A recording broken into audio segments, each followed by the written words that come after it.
నమస్తే, welcome to my news. నేను Pushpa. This news sponsors by Sri Krishna enterprises. Railway station ఎదురుగా మా వద్ద అన్ని టీవీలు, ఏసీలు, ఫ్రిడ్జ్లు మరియు అన్ని రకాల ఫర్నిచర్ హోల్సేల్ ధరలకు అమ్మబడును. ఈ కృష్ణ ఎంటర్ప్రైజెస్ కు విచ్చేయండి. రైల్వే స్టేషన్ ఎదురుగా, main road, Tuni. Proprietor Tamarana Satyanarayana. Maha Visakha నగరపాలక సంస్థ పరిధి ఎన్డీఏ కొత్త రోడ్డు వద్దనున్న వెస్ట్ జోన్ కార్యాలయంలో ట్యాక్స్ కలెక్టర్గా పనిచేస్తున్న శ్రీను అనే వ్యక్తిని ఏసీబీ అధికారులు వలపన్ని రెడ్ హ్యాండెడ్గా పట్టుకున్నారు.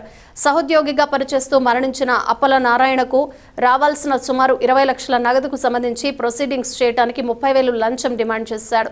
లంచం ఇవ్వటం ఇష్టం లేని మృతుని భార్య ఏసీబీ అధికారులను ఆశ్రయించింది.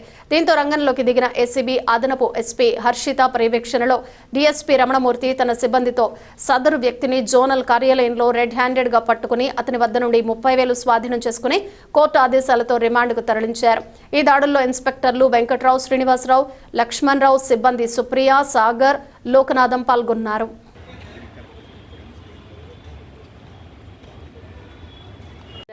Anti corruption bureau additional SP నండి, Ramanamurthy DSP from anti corruption bureau.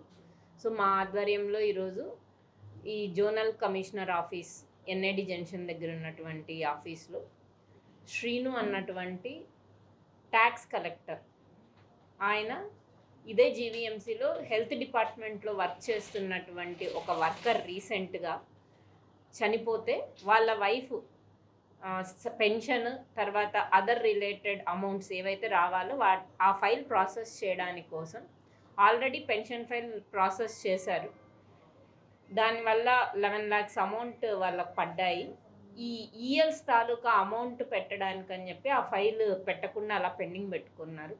Amount ఇస్తే తప్ప, ఈ 30,000 ఇస్తే తప్ప అది ప్రాసెస్ చేయమని చెప్పి కంప్లైంట్కి చెప్తే కంప్లైంట్ ఏసీబీని అప్రోచ్ చేస్తే చేశామండి. ఫర్దర్ డీటెయిల్స్ డిఎస్పీ రమణమూర్తి గారు మీకు డీటెయిల్డ్గా చెప్తారు. వారి తాలూకా పెద్దనాన్నగారు అయినటువంటి అప్పల నారాయణ గారు, ఆయన పబ్లిక్ హెల్త్ వర్కర్.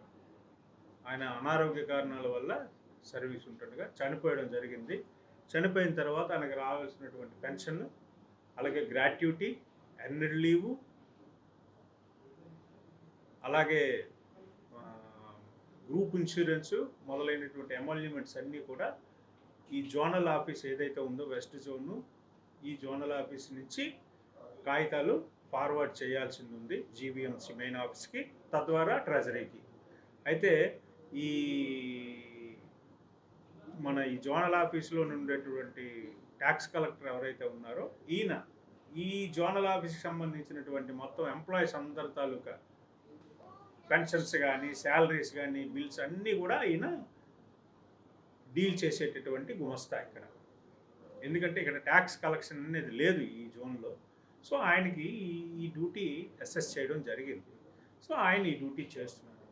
ఈ డ్యూటీ చేసే క్రమంలో పెన్షన్ అయితే ఏదైతే ఉందో అది శాంక్షన్ చేసిన పిదప ఇతనికి రావాల్సినటువంటి ఎర్నడ్ లీవ్, అంటే ప్రతి ఉద్యోగి, గవర్నమెంట్ ఉద్యోగికి 300 రోజులు ఎర్నడ్ లీవ్, అంటే సుమారు 10 నెలల జీతం, చనిపోయే టైంకి ఎంత జీతము తీసుకుంటున్నాడో ఆ ప్రభుత్వ ఉద్యోగికి రిటైర్ అయిన తర్వాత లేదా చనిపోయిన తర్వాత ఆ 300 రోజులు క్రెడిట్లో ఉంటే ఆ 300 రోజులకు సంబంధించినటువంటి 10 నెలల జీతం వారి తాలూకా, చనిపోతే వారి భార్యకి, లేకపోతే బతికుంటే ఆ కన్సర్న్ ఎంప్లాయ్ ఎవరైతే ఉన్నారో వారి అకౌంట్లో ఆ బిల్లు పడు.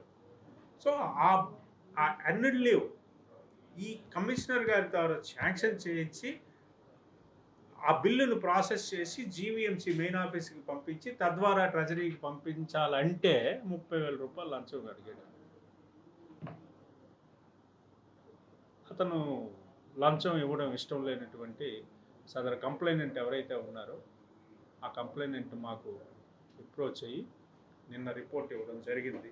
రిపోర్ట్ ఇచ్చిన పిదప మేము ఈరోజు కేసుగా నమోదు చేసుకొని ఆ కెమికల్ పూసినటువంటి కరెన్సీ నోట్లు ఏవైతే ఉన్నాయో లంచం డబ్బుల్ని తీసుకొచ్చి కంప్లైనెంట్ ఎవరైతే ఉన్నారో ఇక్కడ ట్యాక్స్ కలెక్టర్ ఎం శ్రీను గారికి ఇస్తుండగా రెడ్ హ్యాండెడ్గా అడిషనల్ ఎస్పీ గారి ఆధ్వర్యంలో నేను, మేడం, మా సిబ్బంది వచ్చి రెడ్ హ్యాండెడ్గా పట్టుకోవడం జరిగింది.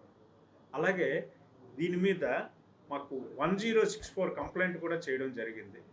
1064 కంప్లైంట్ దాని మీద కూడా మేము వెరిఫై చేసుకున్నాము. వెరిఫై చేసుకొని కంప్లైంట్ని పిలిపించుకొని మేము కంప్లైంట్ తీసుకొని ఈ కేసుని వర్కౌట్ చేయడం జరిగింది. అలాగే ఏ ప్రభుత్వ ఉద్యోగికి కూడా లంచం ఇవ్వాల్సినటువంటి అవసరం లేదు. ప్రభుత్వ ఉద్యోగం నిస్వార్థంగా పనిచేయాల్సిన బాధ్యత ప్రతి ఉద్యోగి మీద ఉంది. కాబట్టి ప్రజలు కూడా ఎవరు కూడా లంచం ఇవ్వాల్సిన భయపడక్కర్లేదు. ఎవరు లంచం ఇవ్వాల్సిన అవసరం లేదు. ఇమీడియట్గా 1064కి కాల్ చేస్తే ఇమీడియట్గా మేము రెస్పాండ్ అవుతామండి. ఈ 1064లో వచ్చిన కంప్లైంటే మేము దీన్ని ట్రాప్గా మలచడం జరిగింది.